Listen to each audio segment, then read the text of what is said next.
আজকে আমরা কথা বলবো বলিউডের বহুল আলোচিত comedy cinema welcome to the জঙ্গলের ট্রেলার নিয়ে। অনেকদিন ধরে এই সিনেমা নিয়ে দর্শকদের মধ্যে ব্যাপক আগ্রহ ছিল, কারণ ওয়েলকাম ফ্র্যাঞ্চাইজির বলতে আমাদের মাথায় ভেসে উঠে দুর্দান্ত কমেডি, মজার ডায়লগ আর অসাধারণ কিছু চরিত্র। কিন্তু ট্রেলারের মুক্তি পাওয়ার পর সোশ্যাল মিডিয়ায় শুরু হয়েছে মিশ্র প্রতিক্রিয়া। কেউ বলছে এটি হবে বছরের সবচেয়ে বড় কমেডি সিনেমা, আবার কেউ বলছে ট্রেলার দেখে তাদের প্রত্যাশা অনেকটাই কমে গেছে। চলুন সহজ ভাষায় পুরো ট্রেলারটা নিয়ে বিস্তারিত আলোচনা করি। ট্রেলার শুরুতেই আমরা দেখতে পাই বিশাল বড় একটা কাজ। এত বড় কাজ হয়তো সাম্প্রতিক সময়ে কোনো কমেডি সিনেমায় দেখা যায়নি। একের পর এক অভিনেতাকে পরিচয় করিয়ে দেওয়া হচ্ছে। অক্ষয় কুমার, সুনীল শেট্টি, রাজপাল যাদব, ওয়ারশাদ ওয়ারসি, তুষার কাপুর সহ আরো অনেক পরিচিত মুখ দেখা যায়। সমস্যাটা শুরু হয় এখান থেকেই। ট্রেলারের প্রথম কয়েক মিনিট যেন গল্প দেখানোর বদলে শুধু অভিনেতাদের পরিচয় করিয়ে দিতে ব্যস্ত। একের পর এক চরিত্র আসছে, তাদের নাম দেখানো হচ্ছে, আবার গান গেয়ে নাম বলা হচ্ছে, ফলে যারা গল্প জানতে চেয়েছিল তারা কিছুটা বিরক্ত হতে পারে। এরপর আমরা দেখতে পাই এই বিশাল দল কোনো এক মিশ্রণ জঙ্গলের দিকে যাচ্ছে। ট্রেলার অনুযায়ী মনে হচ্ছে তারা কোনো বড় অ্যাডভেঞ্চার বা গুপ্তধনে খুঁজ বের হচ্ছে। জঙ্গলের মধ্যে গিয়ে বিভিন্ন অদ্ভুত পরিস্থিতিতে পড়ে এবং সেখান থেকেই কমেডির জন্ম হয়। জঙ্গলের সেট আপটা দেখতে মোটামুটি ভালোই লাগলো। পুরো ব্যাপারটা অনেকটা বিশৃঙ্খল মনে হয়েছে, কারণ একসাথে এতগুলো চরিত্রকে সামলাতে গিয়ে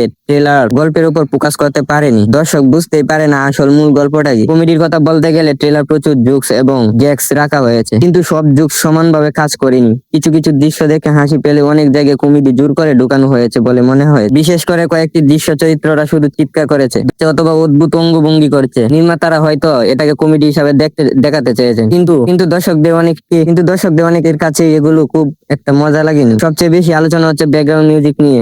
পুরো ওয়েলকাম সিনেমায় যে আইকনিক থিম মিউজিক ছিল সেটা দর্শকদের কাছে আজও খুব জনপ্রিয়, কিন্তু এই ট্রেলার সেই অনুভূতিটা অনেকটাই অনুপস্থিত। বরং নতুন ভাবে উপস্থাপন করতে গিয়ে সেই পুরনো ম্যাজিক হারিয়ে গেছে বলে অনেকেই মনে করছেন। অক্ষয় কুমারের উপস্থিতি অবশ্যই ট্রেলারের বড় আকর্ষণ। তিনি স্ক্রিনে এলে একটা এনার্জি তৈরি হয়, কিন্তু সমস্যা হলো তাকে এমন কিছু করতে দেখা যায়নি যা ট্রেলার শেষ হওয়ার পর মনে গেঁথে থাকে। তার আগের কমেডি ছবিগুলোর মতো স্মরণীয় কোনো মুহূর্ত এখানে পাওয়া যায়নি। সুনীল শেট্টিকে দেখা গেছে, তবে তার চরিত্র সম্পর্কে ট্রেলার খুব বেশি তথ্য দেয়নি। রাজপাল যাদের নিজের স্বাভাবিক কমেডি স্টাইলে কিছু মুহূর্ত তৈরি করার চেষ্টা করেছে, তবে এত বড় কাস্টের ভিড়ে অনেকেই আলাদা করে নজর কাড়তে পারেননি। ট্রেলারে আরেকটি বড় সমস্যা হলো এর দৈর্ঘ্য। সাধারণত ট্রেলারের দর্শকদের আগ্রহ বাড়ায়, কিন্তু এখানে ট্রেলার এতটাই লম্বা যে অনেক সময় মনে হয় যেন সিনেমার একটা বড় অংশ দেখে ফেললাম। অ্যাকশন দৃশ্য রয়েছে প্রচুর, হেলিকপ্টার, বিস্ফোরণ, বন্দুক, জঙ্গল, ড্যাশ, সিকোয়েন্স সবকিছু দেখানো হয়েছে, কিন্তু এগুলো অনেকটাই বাস্তবতা অতিরঞ্জিত মনে হয়, ফলে কমেডি আর অ্যাকশনের মধ্যে সঠিক ভারসাম্য তৈরি হয়নি। তবে ট্রেলারে ইতিবাচক দিকও রয়েছে। বড় কাস্ট, বড় স্কেল এবং জঙ্গলে অ্যাডভেঞ্চার সেটআপ পরিবার নিয়ে দেখার মতো